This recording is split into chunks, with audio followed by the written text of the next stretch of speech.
अस्सलामुअलैकुम नाज़रीन कराम, नई वीडियो में आपको खुश आमदीद कहते हैं। साबिक वज़ीर आज़म इमरान खान के ख़िलाफ़ साइफ़र केस में आज एक दफ़ा फिर दिलेर जज ने अपनी पूरी बेशर्मी और ढिठाई का मुज़ाहरा करते हुए 14 सितंबर तक इमरान खान की दरख्वास्त ज़मानत को मुलतवी कर दिया है। एक तो FIA ने जो दरख्वास्त दी है उसकी कुछ तफसीलात आपके सामने रखूँगा।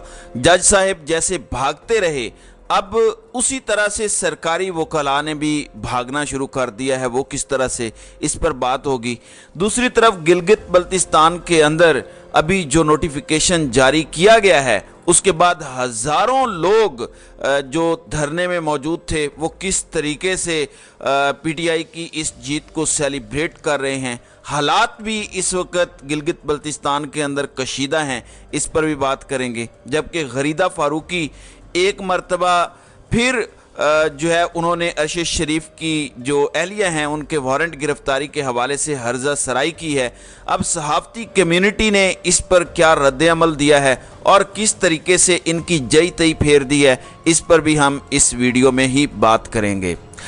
नाज़रीन इकराम, इमरान खान का साइफ़र मुकदमा बिगड़ गया है। चूँकि नाजायज़ मुकदमात जब आप बनाते हैं तो उसकी ग्राउंड होती कोई नहीं है, अदालतों के अंदर उन्हें ख़त्म हो जाना होता है और फिर इस शर्मिंदगी से बचने के लिए इस तरह के मकरूह खेल खेले जाते हैं। अब हालात ये हैं, साइफ़र केस में जो कुछ लिखा हुआ था उस पर अमल दरामद भी हो चुका, उस पर कोई सवाल नहीं उठाया जा रहा कि जिस तरह से साइफ़र केस आया और रजीम चेंज ऑपरेशन किया गया और हुकूमत तब्दील की गई, उस पर कोई सवाल नहीं उठाया गया। अब वो खुफिया डॉक्यूमेंट कहाँ गया, वो क्यों लहराया, ये अवाम के सामने नहीं आना चाहिए था, इस पर जो है वो बात हो रही है। पहले जज हुमायूं दिलावर ने एक मशकूक फैसला दिया, वो उड़ाया गया। अब दूसरी तरफ ये जज अबुल हसनात जुल्करनैन जो बड़ी बड़के मार रहे थे और बता रहे थे कि मैं दिलावर नहीं दिलेर जज हूँ, वो दिलेर जज पहले एक हफ्ता छुट्टी पर गया, फिर उसने एक दिन समाअत की और दूसरे दिन जब इमरान खान की तारीख थी पेशी की, दोबारा भाग गया और छुट्टी कर ली।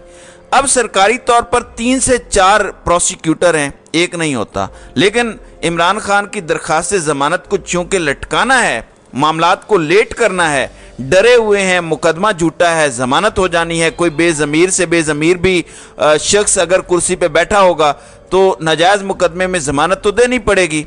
अब इस मामले में पहले जज साहब छुट्टियों पे रहे और अब सरकारी वकला भाग गए हैं। अब 3 प्रोसिक्यूटर रखे गए हैं स्पेशली तौर पर हुकूमत की जानिब से।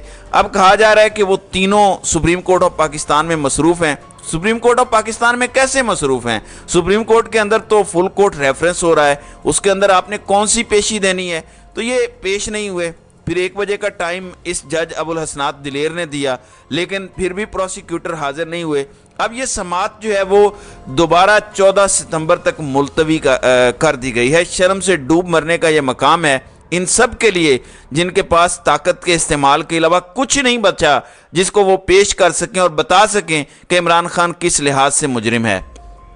नाज़रीन इकराम, अब यहाँ पर FIA ने एक दरख्वास्त भी दायर की है।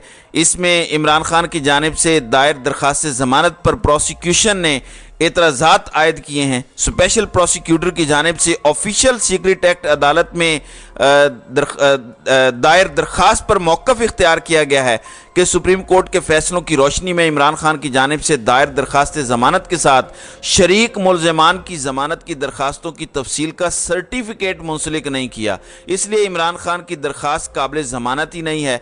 तो काबिल ज़मानत ना होने पर चूँकि शरीक मुल्ज़मान की तफसील नहीं लिखी गई, लिहाजा ये दरख्वास्त सुनी ही ना जाए। एक तरफ ये टेक्निकी एतराज़ भी लगाया गया है, दूसरी तरफ इनके प्रोसिक्यूटर्स हाजिर नहीं हुए। अब अगली तारीख डाल दी गई है जो कि 14 सितंबर है। अब जज साहब किसकी सहूलत कारी कर रहे हैं, क्या उन्हें आइन और कानून नज़र नहीं आता? अब ये आप खुद देख लें। दूसरी जानिब अगरचे सुप्रीम कोर्ट ऑफ पाकिस्तान में आज फुल कोर्ट रेफरेंस हुआ जिसके अंदर हमारे चीफ जस्टिस उमर अता बंदयाल ने बड़ी प्यारी बातें की, फिर आबिद ज़ुबैरी ने जो तफसीलात बयान की वो भी आपके सामने है। ज़ाहिर है ये एक तफसीली मामला है। चीफ जस्टिस जो अगले आ रहे हैं काजी फ़ाइज़ ईसा, उनके हवाले से भी आज मौजूदा चीफ जस्टिस ने बड़ी उनकी तारीफ़ें की, उस पर भी बात करते हैं। लेकिन इस वक्त जो मुकदमात हैं और जो इंतकामी कार्रवाई हो रही है वो बड़ी अजीब सूरत हाल इख्तियार कर गई है। लेकिन जो जुल्म हुआ, जिस तरह एक तो पॉलिटिकल वर्कर्स पर हुआ, तहरीक इंसाफ से उनका ताल्लुक़ था, اور ہم نے دیکھا قائدین، کارکنان، صحافی اور ڈیجیٹل میڈیا سے وابستہ لوگ ان کے خلاف کارروائیاں جو کی گئیں، جس کو اغوا کیا گیا، اٹھایا گیا، مقدمہ درج ہوا، نہیں ہوا، ظلم ہوا، تشدد ہوا، گاڑیاں توڑی گئیں، گھر توڑے گئے، کاروبار بند ہوئے۔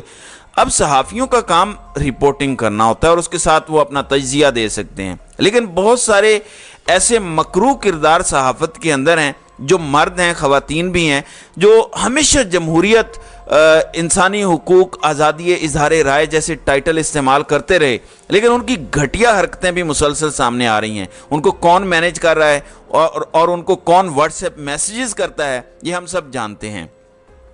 ناظرین کرام، غریدہ فاروقی صحافت کا ایک بدنما چہرہ، جب سے رجیم چینج آپریشن ہوا ہے ان کے کسی چینل پر کوئی ویوز نہیں ہوتے۔ یوٹیوب پر ان کے چینل کو وزٹ کریں تو 29-30 لوگ ان کی کوئی ویڈیو دیکھیں تو دیکھیں۔ یہ ٹویٹر پر ایک متنازع خاتون ہے، اسلام کے حوالے سے، پاکستان کے حوالے سے، اسی طرح مخصوص سیاسی جماعت کے حوالے سے وہ کوئی نہ کوئی ایسی چول مارے گی تاکہ اس پہ زیادہ سے زیادہ لوگ کمنٹ کریں، اس کی ریچ بڑھے، اس کی فالوئنگ بڑھے، اور وہ اس کے اندر کامیاب بھی ہوئی ہے۔ اب ہم نے دیکھا جب سے رجیم چینج آپریشن ہوا عمران خان کے خلاف، اس خاتون نے بہت اچھل کود کی، یعنی ہر طرح کے ظلم، فسطائیت، بے شرمی، بے حیائی کو اگر کسی نے دفاع کیا ہے تو ان میں ان کا بھی شمار ہوتا ہے۔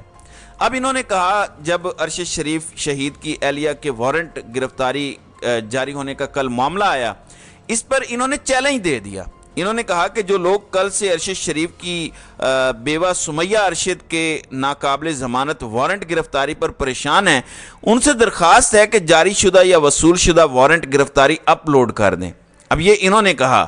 ناظرین کرام، آپ کو یاد ہوگا جب ارشد شریف کو پاکستان چھوڑنا پڑا، ان کے لیے یہ زمین تنگ کی گئی، ان کے گھر کی گلی میں نامعلوم افراد آئے، دیگر حرکات و سکنات ہوتی رہیں، دھمکیاں دی گئیں، کچھ طاقتوروں کے نمائندے آ کر ملتے تھے، آخر کار ایٹ دا اینڈ ان کو ملک چھوڑنا پڑا۔ مطیع اللہ جان، یہ بھی صحافت کا ایک ایسا نام ہے، ویسے تو اس کو پھینٹی بھی لگی، اغوا بھی ہوئے، سب کچھ جھیلا، لیکن یہ ایک طبقہ ملامتیہ ہے جو انتہائی نچلی سطح پر گر جاتا ہے۔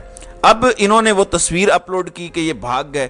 اسی طرح اس خاتون اور باقی بہت سارے لوگوں نے یہ تاثر دیا کہ ارشد شریف بھاگ گیا، لیکن وہ بیچارہ تو زندگی بچانے کے لیے بھاگ رہا تھا، لیکن انہوں نے جشن منایا اور پھر کیا ہوا وہ سب نے دیکھا۔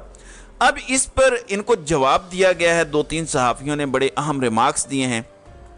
خاور گھمن وہ کہتے ہیں کہ 2 دہائیوں سے زیادہ ہو گئے شہر اقتدار میں صحافت کرتے ہوئے، اس دوران دیکھا کئی صحافیوں نے اپنے مقدس پیشے کو استعمال کرتے ہوئے مال بنایا، جائیدادیں اکٹھی کیں، کسی نے خلاف قانون اپنے رشتہ داروں کو نوکریاں دلوائیں، کسی نے گورنمنٹ کے گھروں میں قبضے کیے، لیکن جو کردار چند صحافیوں نے شہید ارشد شریف کے ملک چھوڑنے سے لے کر آج تک نبھایا ہے، شاید کوئی کم ظرف سے کم ظرف انسان بھی ایسا نہ کرے، مردار کھانے والی گدھیں بھی شاید ایسا نہ کریں۔ خدا را کسی بھی پروپیگنڈے کا حصہ بننے سے پہلے ذرا شہید کے 5 معصوم بچوں اور اس کی بوڑھی ماں کا سوچ لیا کریں، جس کا شہید کے علاوہ کوئی اور سہارا نہیں ہے۔ چلیں، اللہ مالک ہے ان کا۔ اب یہ غریدہ فاروقی کے اس ٹویٹ پر خاور گھومن کا رپلائی آیا۔ دوسرا، عدیل راجہ جو پروڈیوسر ہیں ارشد شریف کے، انہوں نے کہا کہ آپ اور آپ جیسے ارشد کے پاکستان سے جانے پر پہلے اچھل اچھل کر تصاویر ڈال رہے تھے کہ بھاگ گیا۔ اب یہ پروپیگنڈا جس میں آپ نے یہ بولا کہ یہ ٹویٹ کرو، اس سے پوچھ لینا کہ سر وارنٹ تو ہیں، اب کیا کروں ٹویٹ؟ اگر ارشد کے لیے انصاف نہیں مانگ سکتی تو کم از کم یہ گھٹیا حرکات تو بند کرو۔ تو باقاعدہ جج کے جو آرڈرز وارنٹ گرفتاری کے ہیں، یعنی وٹنس کو لانے کے، وہ اب باقاعدہ ان کی ٹویٹ پر اپلوڈ کیے گئے ہیں اور وہ ساری چیزیں سامنے آ گئی ہیں۔ تو ایک کراری چپیٹ پڑی ہے، مگر وہ کہتے ہیں نا، شرم تم کو مگر نہیں آتی۔ دوسری جانب ناظرین کرام، آپ دیکھیے کہ انصاف کا جیسے ننگا ناچ ہوتا ہے، اسی طرح ظلم کا ننگا ناچ ہوتا ہے۔ کوئی جو ہے وہ پوچھنے والا نہیں ہے۔ ہمارا پڑوسی ملک بھارت کس مقام پر جا پہنچا، اس پر ڈسکشن ہو رہی ہے، اور ہمارے ہاں آپ حرکتیں چیک کریں۔ ایک بندہ الیکشن جیت گیا ہے، عوام نے اسے ووٹ دیا، لیکن عوام کے ووٹ کو جوتے کی نوک پہ رکھا جا رہا ہے۔ گلگت بلتستان استور کے اندر خورشید خان جو خالد خورشید کے والد ہیں وہ جیتے ہیں، اور ان کا مارجن بھی اچھا ہے، واضح اکثریت کے باوجود۔ اب RO صاحب رزلٹ نہیں دے رہے تھے، ہزاروں لوگ پچھلے 48 سے 72 گھنٹوں سے वहाँ पर धरना देकर एहतजाज कर रहे थे। वहाँ सर्दी होती है, लोगों ने सर्दी के अंदर रातें बसर की, लेकिन वो ढीठ आदमी आरओ जो है वो नोटिफिकेशन जारी नहीं कर रहा था। अभी मुतज़ाद खबरें ट्विटर पर आ रही हैं, मेरे सामने भी हैं, कि गालिबन नोटिफिकेशन जारी कर दिया गया है। आखिर वो कौन है जो आरओ को मजबूर करता है कि आपने नोटिफिकेशन नहीं देना? यानी एक पूरा बदमाश टोला पाकिस्तान की जमहूरियत, आइन और कानून पर हमला आवर है। जब जमहूरियत नहीं होगी, इंसानी हकूक नहीं होंगे, फिर जब अवाम की राय को पांव तले रौंदा जाएगा, तो बताएं कौन सी इन्वेस्टमेंट, कौन सी सरमायाकारी आएगी? मैं समझता हूं कुछ ऐसे लोग दरमियान में किरदार अदा करते हैं जिसकी वजह से इस्टेब्लिशमेंट भी बदनाम होती है।